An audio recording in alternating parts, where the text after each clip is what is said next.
মৰমৰ ছাত্ৰ-ছাত্ৰীসকল পুনৰবাৰ তোমালোকক হিষ্ট্ৰী ক্লাছলৈ আদৰণি জনাইছোঁ। আমি লাষ্ট ক্লাছত আলোচনা কৰিছিলোঁ স্তূপৰ আৱিষ্কাৰৰ ওপৰত, হয়নে? আৰু আমি দেখা পাইছিলোঁ যে সাঁচি স্তূপ জীয়াই থাকিল, কিন্তু অমৰাৱতী স্তূপ কি হ'ল? জীয়াই নাথাকিল, হয়নে? ব্যৰ্থ হৈছিলে। কিয় ব্যৰ্থ হৈছিলে আমি দেখিছিলোঁ। কি কাৰণে? কাৰণ অমৰাৱতী স্তূপৰ যি সংৰক্ষণৰ যিটো অভাৱ, সেই সংৰক্ষণৰ অভাৱৰ কাৰণে অমৰাৱতী স্তূপ জীয়াই নাথাকিল, কিন্তু সাঁচি স্তূপ এতিয়াও সুন্দৰভাৱে কি হৈ আছে? সংৰক্ষণ হৈ আছে আৰু এখন বিশ্ব ঐতিহ্য ক্ষেত্ৰ হিচাপে এতিয়াও কি হৈ আছে? জীয়াই আছে, হয় নহয়? গতিকে সেইখিনি কথা আমি লাষ্ট ক্লাছত আলোচনা কৰিছিলোঁ। আজি তেনেহ'লে মই কোনটো বিষয়ৰ পৰা আলোচনা কৰিম? ভাস্কৰ্যৰ পৰা আলোচনা কৰিম। ভাস্কৰ্য ইতিমধ্যে তোমালোকে লেচনটো আৰম্ভণি কৰোঁতেই তাত কৈছিলে যে ইতিহাসবিদসকলে ধৰা ভাস্কৰ্যসমূহৰ জৰিয়তেও ইতিহাসবিদসকলে একোটা ইতিহাসৰ বিষয় জানিবলৈ তেওঁলোকে কি কৰে? চেষ্টা কৰে, হয়নে? এতিয়া চোৱা, এই ভাস্কৰ্যসমূহৰ জৰিয়তেনো ইতিহাসবিদসকলে এই বৌদ্ধ পৰম্পৰাই হওক বা আন পৰম্পৰাৰ বিষয় কেনেদৰে জানিবলৈ চেষ্টা কৰিছিলে, আমি তাৰ বিষয়তে চাম। ঠিক আছে? এতিয়া চোৱা, ভাস্কৰ্য ইয়াত কৈছে, চোৱা, শিলত নিহিত কাহিনীবোৰ। আমি জানো যে ভাস্কৰ্য কাক কয়? ভালদৰে আমি জানো, হয় নহয়? শিলৰ মূৰ্তি পৰা আদি কৰি যিবিলাক শিলে নিৰ্মিত যিখিনি ভাস্কৰ্য তাকে কোৱা হয়। এতিয়া কৈছে, চোৱা, শিলত নিহিত কাহিনীবোৰ। শিলত নিহিত কাহিনীবোৰ মানে কি কৈছে? চোৱা, স্তূপ যিটো আমি ইয়াত অকল আমি এটাই স্থাপত্যৰ ওপৰত আলোচনা কৰি আছো, আৰু সেইটো হৈছে স্তূপ, হয়নে? সেই স্তূপসমূহত আমি দেখিবলৈ পাইছিলোঁ যে প্ৰৱেশদ্বাৰে হওক বা তোমাৰ ৰেলিঙেই হওক বা বিভিন্ন স্তূপটোৱে কি কৰি থোৱা আছিলে? ভাস্কৰ্যৰে কি কৰি থোৱা আছিলে? তোমাৰ খুব সুন্দৰভাৱে তাক সজাই পৰাই থোৱা আছিলে।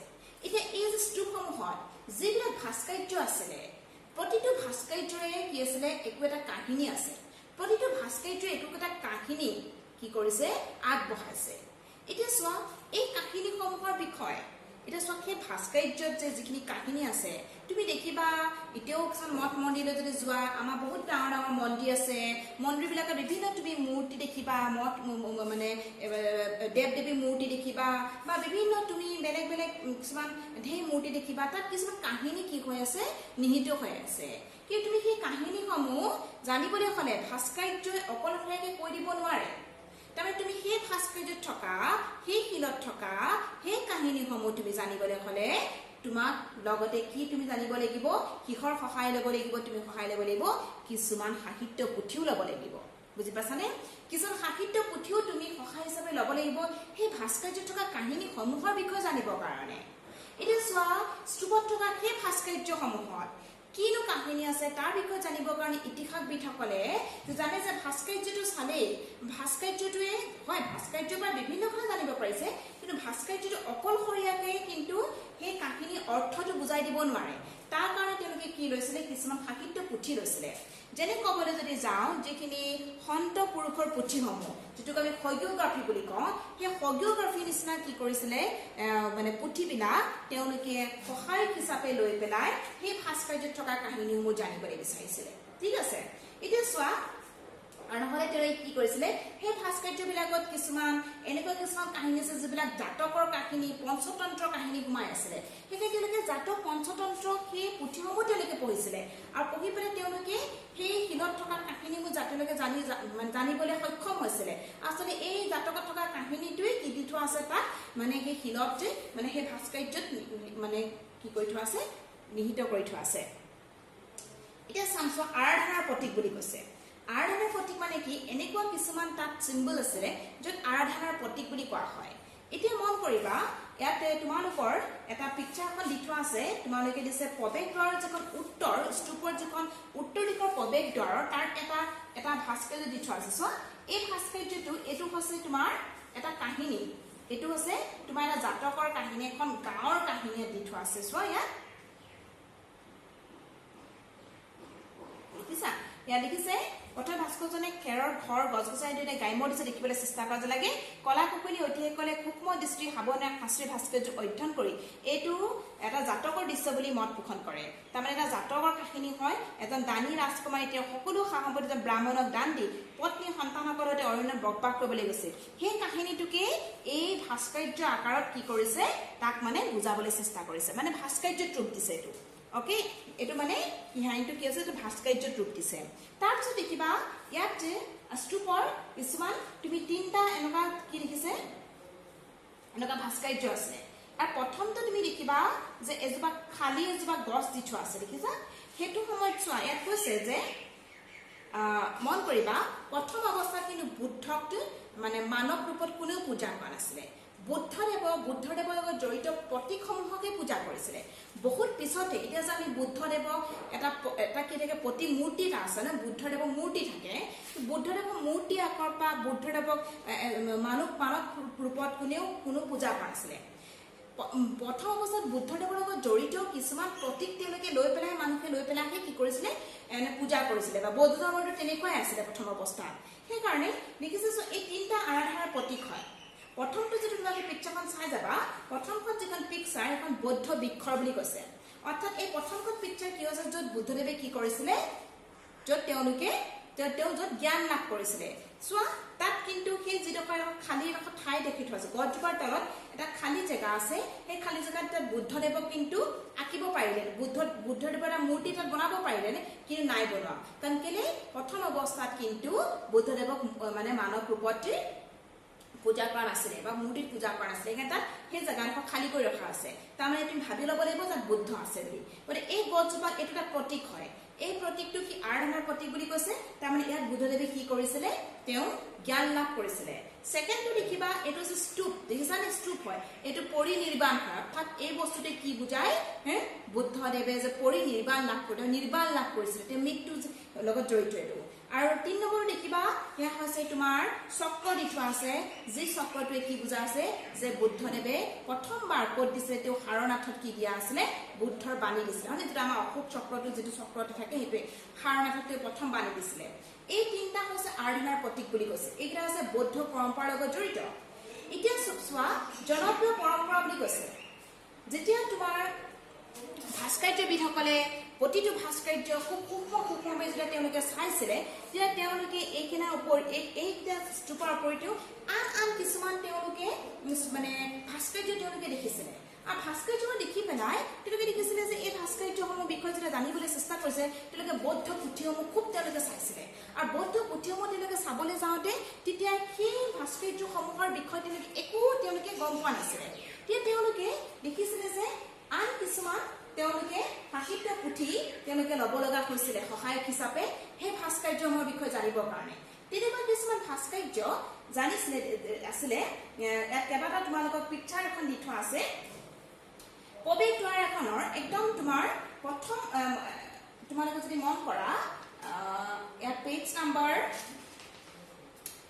98 পেজটোলৈ যোৱা তাত যিখন স্তূপৰ যিখন পূব দিশৰ প্ৰৱেশদ্বাৰ দেখিছা গোটেই পূব দিশৰ প্ৰৱেশদ্বাৰখন ভাস্কৰ্যৰে কি কৰি থোৱা আছে অংকন কৰি থোৱা আছে সজাই কৰি থোৱা আছে যদি চোৱা পূব দ্বাৰৰ প্ৰৱেশদ্বাৰখনৰ যদি তুমি চোৱা যিটো ৰাইট সাইডে পূব সাইডে এগৰাকী নাৰী মূৰ্তি দেখিবা দেখিছা সেই নাৰী মূৰ্তিটো দেখিছানে এইগৰাকী আছে নাৰী মূৰ্তি মই তোমালোকক কেনেকৈ দেখাম খুব এইগৰাকী আছে নাৰী মূৰ্তি আৰু এই নাৰী মূৰ্তি তোমালোকক ইয়াত খুব সুন্দৰকৈ অকণ ক্লোজ আপ দেখাইছে এইগৰাকী নাৰী মূৰ্তি কি আছে তোমাৰ প্ৰৱেশদ্বাৰখন একদম মানে প্ৰৱেশদ্বাৰখনৰ সন্মুখতে এই নাৰী মূৰ্তিগৰাকী আছিলে তেতিয়া ভাস্কৰ্যবিদসকলে চিন্তা কৰিছে এই নাৰী মূৰ্তিগৰাকী বৌদ্ধ পৰম্পৰাৰ লগত কি মানে সম্বন্ধ আছে তেতিয়া জানিব যে বৌদ্ধ সাহিত্য পুথিসমূহতে কোনো নাৰী তেনেকুৱা বিষয় এনেকুৱা নাৰীৰ বিষয়ে কোনো উল্লেখ নাছিলে তেতিয়া আন কিছুমান জনপ্ৰিয় সাহিত্য পুথিবিলাক তেওঁলোকে ল'লে আৰু জনপ্ৰিয় সাহিত্য পুথিবিলাক লওঁতে তেতিয়া তেওঁলোকে চালিচাই লিখিলে যে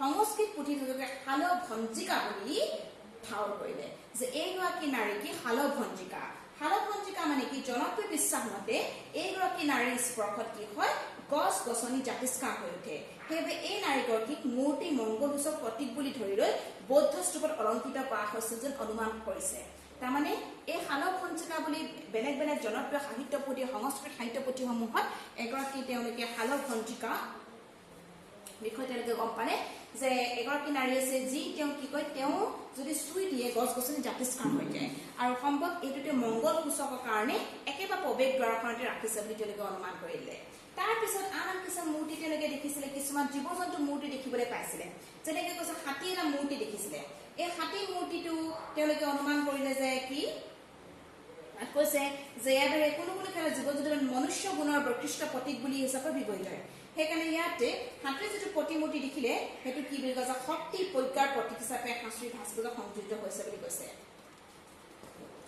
তাৰপিছত আন এটা তুমি দেখিবা ইয়াতে এটা দেখিছে এগৰাকী নাৰী আছে তাত দুটা হাতী কি কৰি ৰাখিছে খুব ধুনীয়াকে মানে এনেকে আৱৰি ৰাখিছে আৰু পদুম ফুলৰ লগত আছে গজলক্ষ্মী বুলি কৈছে আৰু ইয়াত কৈছে যে এগৰাকী নাৰীটি কেইবাটাও হাতীয়ে সুৰেৰে পানী ছটি থকা দেখা গৈছে যে কৈছে আৰু কোনো অভিষেক নামক শুদ্ধিকৰণৰ আয়োজন যেন কৰা প্ৰয়াস কৰিছে যদিও অন্যান্য বহুসংখ্যক পঞ্চমতী এই প্ৰকৃত জনপ্ৰিয় দেৱী গজলক্ষ্মী বুলিয়ে কৈছে আৰু গজলক্ষ্মী সৌভাগ্যৰ দেৱী আৰু দেৱীগৰাকী হাতীৰ সৈতে সংশ্লিষ্ট বুলি কৈছে গজলক্ষ্মী বুলি ক'ব বিচাৰে আৰু এইটো সম্ভৱ যে ভক্ত বুলি দেৱীগৰাকী মায়া বা গজলক্ষ্মী উভয়ৰ ওপৰতে শ্ৰদ্ধা ভক্তি তাৰমানে মায়া বুদ্ধদেৱৰ মাতৃ বুলি ক'ব বিচাৰে এইগৰাকী যিটো নাৰী যিটো প্ৰতিমূৰ্তি দিছে তাত অংকন কৰি থোৱা আছে ভাস্কৰ্য বনাই থোৱা আছে স্তূপতে সেই নাৰীগৰাকী কিছুমানে কৈছে গজলক্ষ্মী কিছুমানে মায়া মানে বুদ্ধদেৱৰ মাতৃ বুলিও কি কৰে শ্ৰদ্ধা ভক্তি কৰিছে তাৰপিছত দেখিবা 4.21 যিটো এটা সাপৰ প্ৰতিমূৰ্তি দেখিবা তাতো কৈছে স্তম্ভ দৃষ্টিগোচৰ হোৱা এই সাপটো ইতিবৃত্ত কোনো ধৰণৰ পাঠত উল্লেখিত নহলেও এইটো কোনো জনপ্ৰিয় পৰম্পৰাৰ সৈতে জড়িত আছিল যেনেকে কৌতুকজনকভাৱে জেমছ ফাৰ্গুছন নামৰ এজন আধুনিক কলা বিষয়ক পুৰণি অধিক ইতিমধ্যে সাঁচি গছ বা সাপ পূজাৰ কেন্দ্ৰ আছিল বুলি মন্তব্য কৰে হাসি গছ সাপ পূজাৰ টাইমত কেন্দ্ৰ আছিলে কৈছে অধিকাংশ বৌদ্ধ সাহিত্য এতিয়াও অনুষ্ঠিত হোৱা নাই ফাৰ্গুছনে হাসিৰ মূৰ্তিবোৰ নিৰীক্ষণ কৰি নিজৰ বেগটো মন্তব্য মানে এইটো মানে হাসি গছৰ লগত কি আছে তোমাৰ ধৰা হাসি গছ সাপৰ পূজাৰ কেন্দ্ৰ আছে বুলি ক'ব বিচাৰে সেইটো কাৰণে চাগে কাৰণে এনেকুৱা সাপৰ প্ৰতিমূৰ্তি আছে গতিকে এইবিলাক আছে সেইটো আমাৰ বৌদ্ধ পৰম্পৰাৰ লগত সমানে কি আছিলে এই জনপ্ৰিয় পৰম্পৰাবিলাক বিকাশ যে ঘটিছিলে এই ভাস্কৰ্যসমূহে ক'ব বিচাৰে বুজিলে অকল বৌদ্ধ পৰম্পৰা অকলে বিকাশ হোৱা আছিলে আন জনপ্ৰিয় কিছুমান পৰম্পৰা কি কৈছে বিকাশ যে লাভ কৰিছিলে এই ভাস্কৰ্যসমূহৰ জৰিয়তে আমি জানিব পাৰো বুজিলানে এই হৈছে তোমাৰ কি আমি আজি যে পঢ়িলো ভাস্কৰ্য একেবাৰে সিম্পল কথাখিনি দেই গতিকে ভাস্কৰ্যৰ বিষয়ে ভাস্কৰ্যবিদসকলে খুব সুন্দৰকৈ জানিবলৈ চেষ্টা কৰিছিলে আৰু ইতিহাসবিদসকলেও এই ভাস্কৰ্য জানিবৰ কাৰণে তেওঁলোকে আন কিছুমান সাহিত্য পুথি সহায় হিচাপে লৈ তেওঁলোকে কি কৰিছিলে এই পুথিসমূহৰ বিষয়ে জানিবলৈ চেষ্টা কৰিছিলে হলনে তেনেহ'লে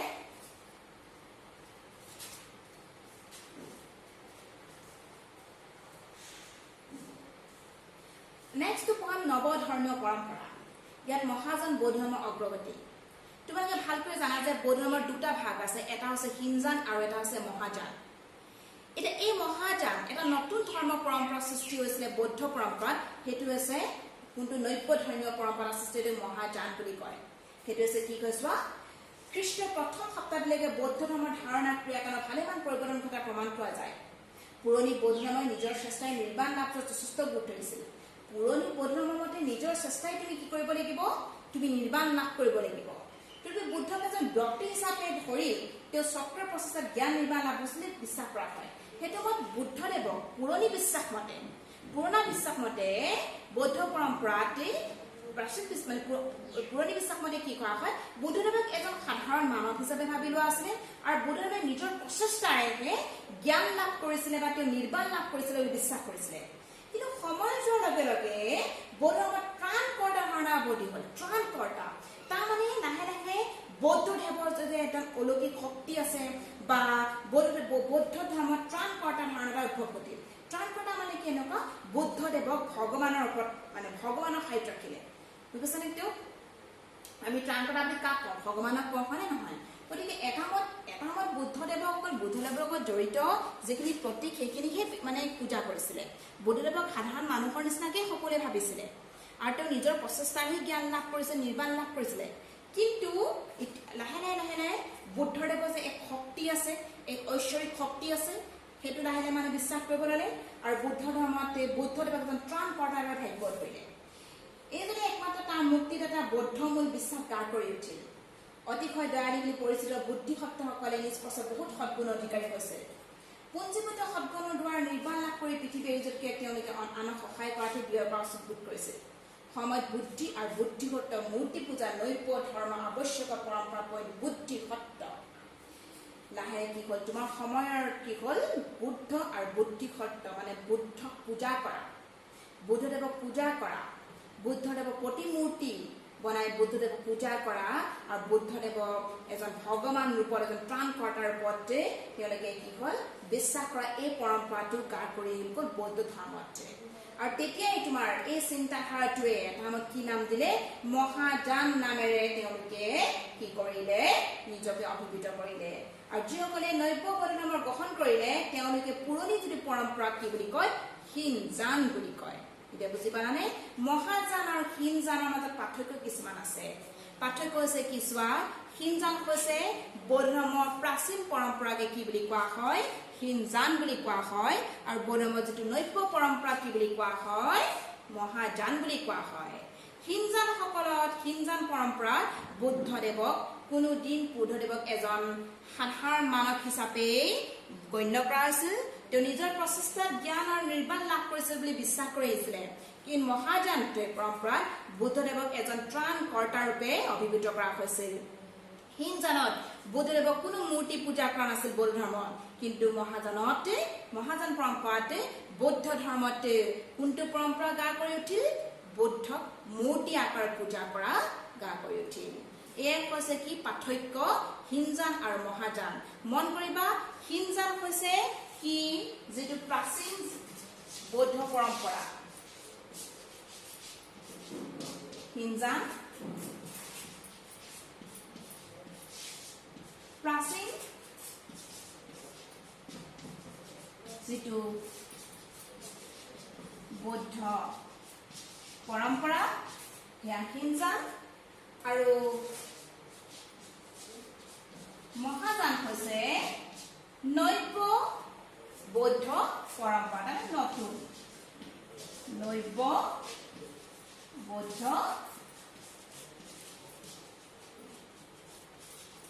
পৰম্পৰা হল। এতিয়া চোৱাত কৈছে হীনযানে থেৰাবাদ।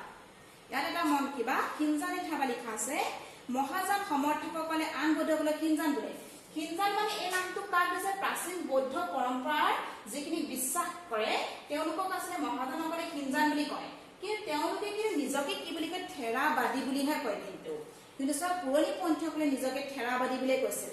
আৰু তেওঁলোকে থেৰা তথা পুৰণি বা সন্মানীয় গুৰুৰ পন্থা মানে পুৰণি পৰম্পৰাত তেওঁলোকে বিশ্বাসী আছিল, সেইকাৰণে থেৰাবাদী বুলি কয়। বুজিপালানে? এই হীনযান নামটো মহাযানসকলে দিছে, কিন্তু এওঁলোকে কিন্তু প্ৰাচীন বৌদ্ধ পৰম্পৰাৰ বিশ্বাসী লোকসকলে কিন্তু নিজকে কি বুলি কয় থেৰা বা থেৰাবাদী বুলি কয় তেওঁলোকে। ইয়াতে মই আৰু এটা কথা ক'ব বিচাৰিছো যে তোমালোকৰ থেৰি আৰু থেৰাৰ মাজত কনফিউজ থাকে বহুত ষ্টুডেণ্টৰ।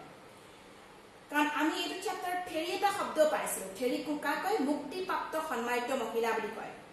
সেইকাৰণে মন কৰিবা থেৰি কাক কয় মুক্তিপ্ৰাপ্ত সন্মানিত মহিলাক থেৰি বুলি কয়, আৰু থেৰা কাক কয় যে পুৰণি সন্মানীয় গুৰুৰ পন্থাৰ বিশ্বাসী, সেইখিনি থেৰা দেই।